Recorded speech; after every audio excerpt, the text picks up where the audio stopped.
Okay, so you're here because you want to cut through all the noise, Yeah. get right to what matters. Yeah, be informed, but, not totally overwhelmed. Exactly. And we get that. So today, we're doing a deep dive into something pretty fascinating. Food as medicine. Mm-hmm. And this isn't just like general eat healthy advice. It's about how specific things in food can actually work with your body's own defenses. Yeah, and it's gaining traction in some maybe surprising places. The Vatican, even Capitol Hill, seeing bipartisan interest. It's becoming mainstream. Really shows a shift, doesn't it? Moving beyond just avoiding bad stuff. Totally. It's about proactively looking at how food components interact with our biology. Yeah. Not miracle cures, but, understanding that powerful link between diet and how our bodies are designed to protect themselves. Right. So our mission here is to unpack some of the really interesting science, a lot of it highlighted by Dr. William Lai. Focusing on specifics. Exactly. Not just eat your veggies, but how certain foods might impact specific health defense systems. And, of course, it's complex. Everyone's body responds differently, down to the individual level, systemic level. Sure. But let's get into some concrete examples. How about we start with tomatoes, something most of us eat. Tomatoes, yes. There's quite a bit of research connecting cooked tomatoes with potentially lower prostate cancer risk. Some studies mention up to, 30% reduction? 30%? Wow. And this ties into something called angiogenesis. Yes, angiogenesis. Okay. Break that down simply for us. Angiogenesis. It's basically how the body grows new blood vessels. Totally normal, essential for healing. Okay. But cancer cells hijack it. They need those blood vessels to grow and spread. Think of a tumor needing its own plumbing system, its own supply lines. Got it. Like feeding the enemy. Precisely. And there was a big study, the Health Professionals Follow-Up Study. Huge cohort, 46,000 men followed over time. Okay, 46,000 men. That's substantial. What did they find? Well, they saw a lower incidence of prostate cancer in the guys who ate 2 to 3 servings of cooked tomatoes a week. Cooked tomatoes specifically. Yes. And interestingly, when they looked at the tumors in men who did get prostate cancer, those who ate more cooked tomato sauce actually had fewer blood vessels feeding the tumor.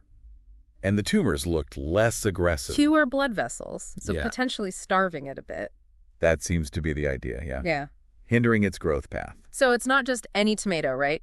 Does the dose matter? Yeah. And the type? We're talking about lycopene here, I assume. Exactly, lycopene. And yes, it matters. Some tomato varieties just naturally have more lycopene than others. Okay. And crucially, how you cook them is key. Right. You keep saying cooked. Why is that? I think a lot of people assume raw is always better. That's a common thought. But with lycopene in tomatoes, it's kind of locked up when raw. Harder for our bodies to absorb. Okay. Cooking, especially simmering it, say, with some olive oil, classic Mediterranean thing, right? Right. That heat changes the lycopene molecule, makes it, more bioavailable, easier for your body to actually use. Okay, that makes sense. Cooking unlocks it. So simmering tomato sauce is actually doing something important there. Seems that way. Interesting. Okay, let's switch gears a bit. What about something maybe more indulgent, like dark chocolate, cacao? Yes, cacao. The link there seems to be with our stem cells. Stem cells, we hear about those a lot. The body's sort of master cells. Pretty much. They're the internal repair system. They can become different cell types, help us regenerate, heal injuries. Really vital. So how does cacao fit in? Well, as we get older, our stem cell activity can kind of slow down. And studies show lower numbers of circulating stem cells are linked to poorer cardiovascular outcomes. Okay, not good. No.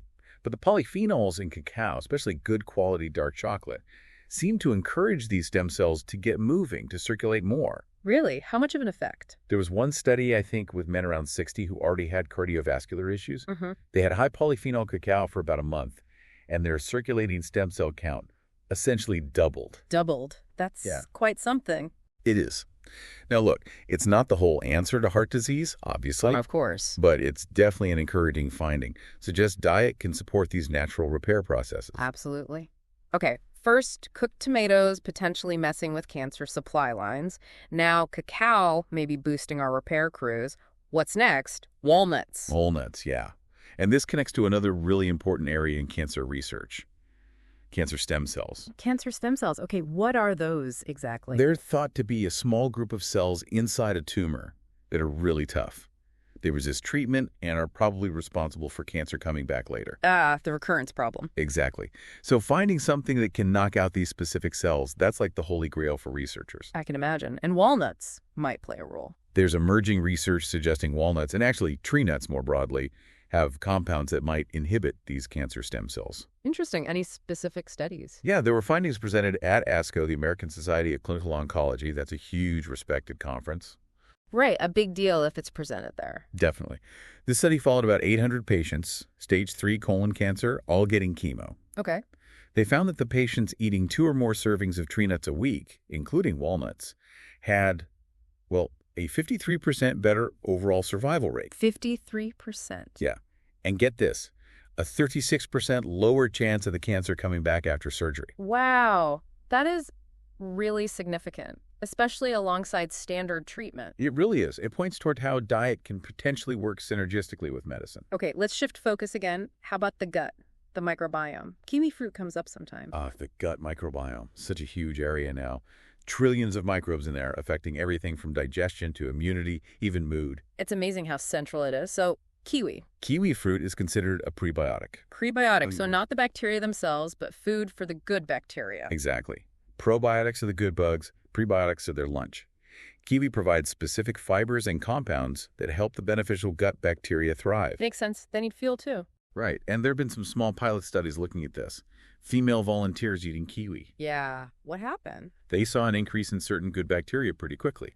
One type apparently went up by 30% on day 1. Day 1. That's fast. Yeah. And another beneficial type increased over about 4 days. Shows how quickly the gut environment can respond to what you feed it. Really dynamic. Okay, now for something I find really surprising, sourdough bread and breast cancer. Yeah, this one's fascinating, isn't it?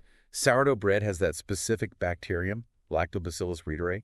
It's what makes the dough ferment and get tangy. Right, gives it that unique flavor. Well, research, mostly in labs so far, suggests this same bacteria can actually inhibit the growth of breast cancer cells. Seriously. The souring agent. Seems like it. Yeah. And what's even stranger is that the bacteria don't even need to be alive. Apparently, even fragments of them have this inhibitory effect. That's wild. So how did they test this? There was an animal study. They gave mice a diet mimicking, like fast food, which sped up breast cancer growth, as you might expect. Okay. But then they added Lactobacillus reuteri to the drinking water of some of those mice while they were still on the bad diet. And the breast cancer growth slowed down significantly. Even with the junk food diet, that's incredible. It suggests this bacterium has a potent effect. It really does. Shows how specific food components can potentially exert influence, even against negative factors. Okay, so we've hit on tomatoes, cacao, walnuts, kiwi, sourdough, all these specific examples. Let's zoom out. How does this all fit into a bigger picture of staying healthy? Right. This leads us to the idea of the body's innate health defense systems, instead of just asking why we get sick. We ask why we stay healthy most of the time. Exactly. Our bodies come equipped, hardwired from birth, with these core defense systems working 24/7. There are 5 main ones. 5 systems. Okay, what are they? First, angiogenesis controlling blood vessel growth. We talked about that. Right, tomatoes. Second, regeneration, powered by our stem cells. Cow. Third, the microbiome, our gut health. Kiwi, sourdough bacteria. Fourth is DNA protection, repairing damage from, environmental hits. Okay. And fifth, our immune system, fighting off invaders. The performance of these 5 systems really dictates our overall health. And food plays a role in all of A them. huge role. Research has now identified, I think it's over 200 different foods that can activate and support these defenses. Over 200. That's a lot of options. Can we touch on a couple more examples? You mentioned mangoes earlier, called them a grand slammer. Mangoes. Yeah, they're interesting because they seem to positively influence all 5 defense systems at once. All 5? How? They've got fiber, loads of vitamins, and these specific bioactive compounds that seem to hit all the right notes, including boosting immunity. Impressive. And other stone fruits, too, you said, like peaches. Yeah, peaches, plums, they share some similar beneficial properties. Yeah. Nature's powerhouses. Definitely. Okay, what about broccoli sprouts? They get a lot of hype. Broccoli sprouts are potent. They're like concentrated little nutrient bombs, often called living foods. Okay. There's been specific research on their immune effects. One study looked at young adults getting a flu vaccine, the nasal spray kind, Huh. half of them also drank a couple of small broccoli sprout smoothies each day. Just little shots of it. And what happened? The results were pretty dramatic.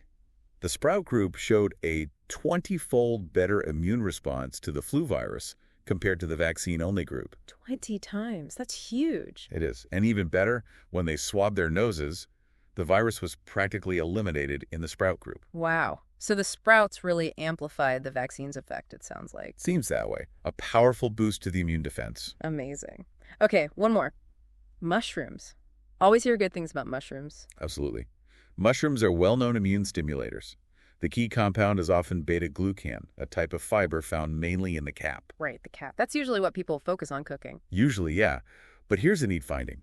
The stems, the stipe of many common mushrooms. The stems? Yeah, like shiitake, matole, portobello, even regular white button mushrooms. Their stems can contain up to 3 times more beta-glucan than the caps. Get out. Really? 3 times more in the stem. That's what the research shows.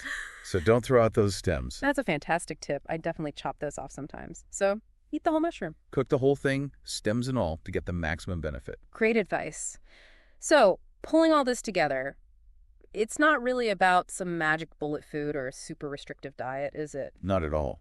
It's about understanding that food is more than just fuel. It's defense systems. Exactly. These examples, tomatoes, cacao, walnuts, kiwi, sourdough, mangoes, sprouts, mushrooms, they just show how diverse foods contain compounds that can actively support those systems. It's empowering, really, knowing you can make choices that bolster your body's natural defenses. Absolutely. And it comes back to listening to your body, enjoying a variety of nutrient-rich foods that you actually like. So, based on everything we've talked about, here's something for you, the listener, to maybe chew on. Thinking about these findings, what's one small, informed change you might consider making to your diet? Something to proactively support those hardwired health defenses we all have. It's worth exploring. The science connecting food and health is constantly evolving, and it's incredibly exciting.